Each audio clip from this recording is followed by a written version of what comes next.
Assalamualaikum warahmatullahi wabarakatuh. Perkenalkan, kami dari Universitas Negeri Makassar, Fakultas Ilmu Pendidikan. Prodi Pendidikan Guru Sekolah Dasar. Di sini kami akan mempresentasikan hasil kerja kami di mata kuliah Pendidikan Kewarganegaraan. Video ini dibuat untuk menyelesaikan salah satu tugas mata kuliah Pendidikan Kewarganegaraan dengan dosen pengampu Bapak Iqbal SPD MPD.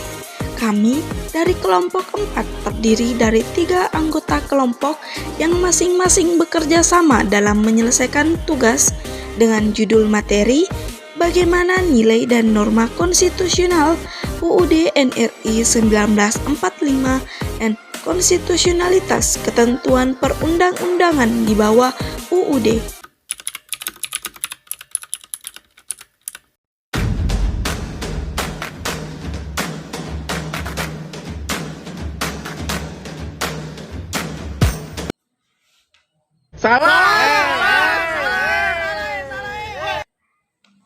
Halo teman-teman, perkenalkan nama saya Nagita Fira Rahayu yang akan membawakan materi pertama, yaitu tentang menelusuri konsep dan urgensi konstitusi dalam kehidupan berbangsa dan bernegara.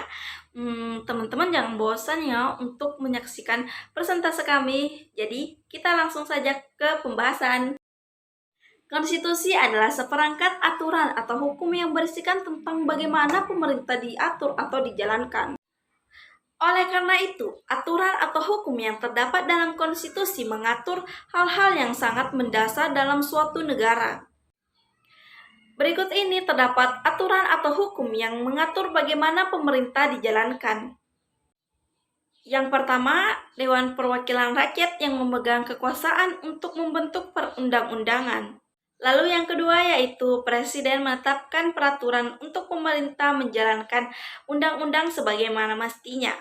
Lalu yang ketiga yaitu Presiden dan Wakil Presiden memegang jabatan selama 5 tahun dan akan diadakan kembali pemilihan 5 tahun sekali. Nah, untuk aturan yang biasanya dipakai dalam kehidupan sehari-hari yaitu yang pertama yaitu mematuhi peraturan yang berlaku, baik peraturan dalam berlalu lintas, peraturan dalam sekolah, dan peraturan yang lainnya. Lalu yang kedua yaitu makan saat guru menjelaskan. Itu sangat tidak baik karena tidak menghargai guru yang sedang menjelaskan. Dan yang ketiga yaitu menyeberangi zebra cross dengan tertib dan teratur. Karena jika menyeberangi sembarangan, kalian dapat membahayakan diri kalian dan membahayakan orang lain.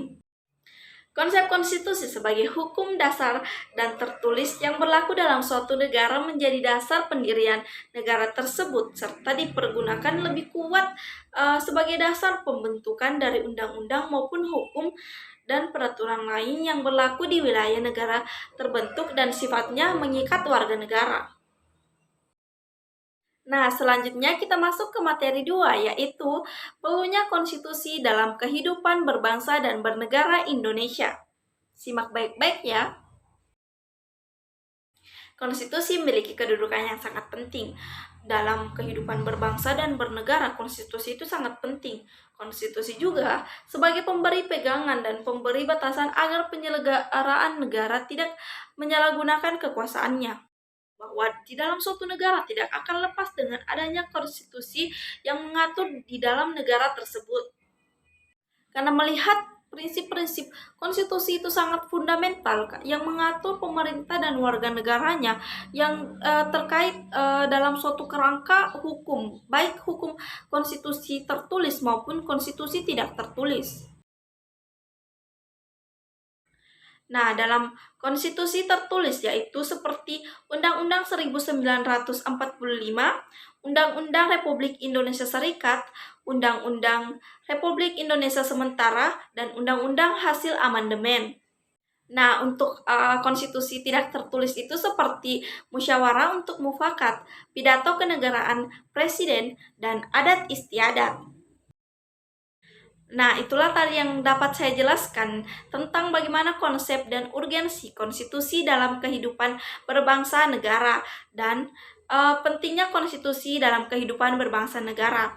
Selanjutnya akan dilanjutkan oleh rekan saya. Hai, perkenalkan nama saya Reskia NIM 220407561066. Di sini saya akan membahas tentang yang pertama, menggali sumber historis, sosiologis, dan politik tentang konstitusi berbangsa negara Indonesia. Dan yang kedua, membangun argumen tentang dinamika dan tantangan konstitusi dalam berbangsa negara Indonesia. Historis adalah landasan-landasan fakta sejarah yang dijadikan sebagai dasar pengembangan pendidikan Pancasila, baik menyangkut formalisasi tujuan, pengembangan materi, rencana modul pembelajaran, dan evolusinya. Pada dasarnya, tujuan pendidikan Pancasila memformulasikan apa yang penting di masa lampau, masalah yang dihadapi pada zaman sekarang, dan cita-cita tentang kehidupan ideal di masa lampau. Sosiologis adalah ilmu tentang kehidupan antar manusia. Di dalamnya mengkaji antara lain latar belakang, susunan, dan pola kehidupan dari berbagai golongan dan kelompok masyarakat. Di samping itu juga mengkaji masalah-masalah sosial, perubahan, dan pembaharuan dalam masyarakat. Nilai-nilai kenegaraan dan kemasyarakatan yang terkandung dalam sila-sila Pancasila bukan hanya hasil konseptual seseorang saja, melainkan juga hasil karya besar bangsa Indonesia sendiri yang diangkat dari nilai-nilai kultural yang dimiliki oleh bangsa Indonesia sendiri melalui proses refleksi filosofi para pendiri negara. Politik.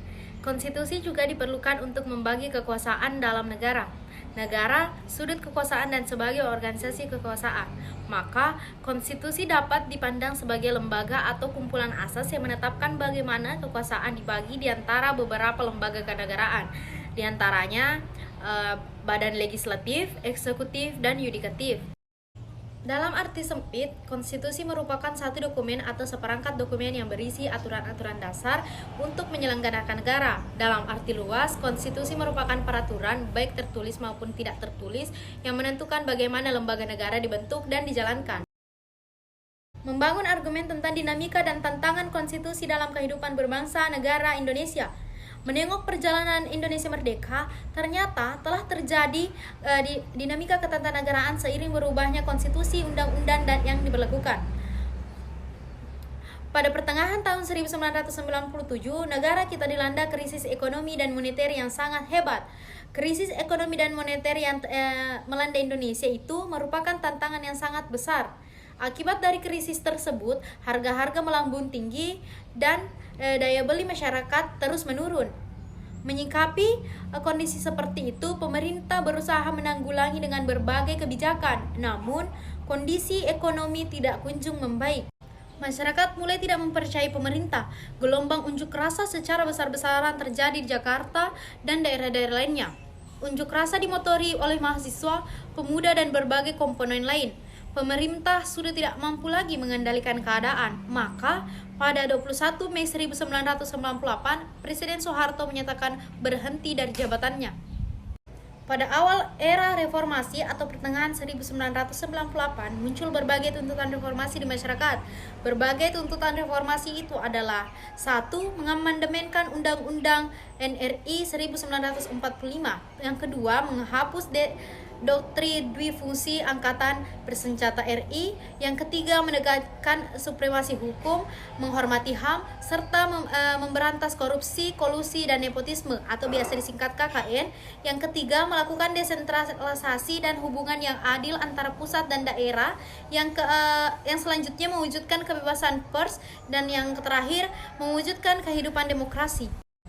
Tuntutan perubahan Undang-Undang NRI 1945 menjadi kebutuhan bersama bangsa Indonesia. Berdasarkan hal itu, MPR hasil pemilu 1999 sesuai dengan kewenangan yang diatur dalam pasal 37 Undang-Undang NRI 1945 melakukan perubahan secara bertahap dan sistematis dalam 4 tahap perubahan. Yang pertama, pada sidang umum MPR pada tahun 1999, yang kedua pada sidang tahunan MPR pada tahun 2000, dan yang ketiga pada sidang tahunan MPR pada tahun 2001, dan yang terakhir atau yang keempat pada sidang tahunan MPR pada tahun 2002. Halo, saya atas nama Husnul Fahima. Di sini saya akan menjelaskan materi kelima dan keenam pada bab 4, di mana materi kelima membahas tentang mendeskripsikan esensi dan urgensi tentang konstitusi dalam kehidupan berbangsa negara. Selanjutnya materi keenam yakni rangkuman tentang konstitusi dalam kehidupan berbangsa negara Indonesia.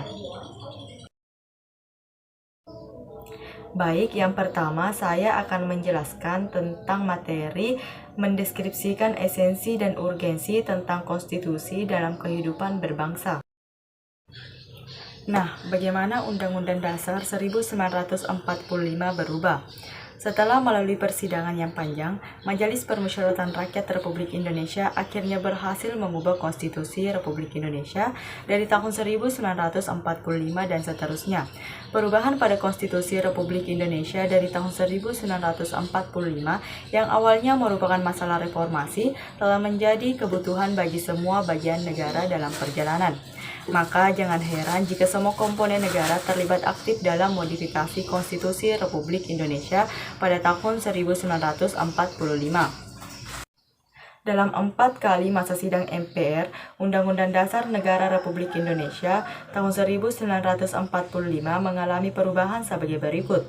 Hasil perubahan Undang-Undang Dasar 1945 yaitu perubahan pertama, Undang-Undang Dasar Negara Republik Indonesia tahun 1945 dihasilkan pada Sidang Umum MPR 1999 tanggal 14 sampai 21 Oktober 1999. Perubahan kedua, Undang-Undang Dasar Negara Republik Indonesia 1945 dihasilkan pada Sidang Tahunan MPR tahun 2000 tanggal 7 sampai 18 Agustus tahun 2000. Perubahan ketiga, Undang-Undang Dasar Negara Republik Indonesia tahun 1945 dihasilkan pada Sidang Tahunan MPR tahun 2001 tanggal 1 sampai 9 November tahun 2001.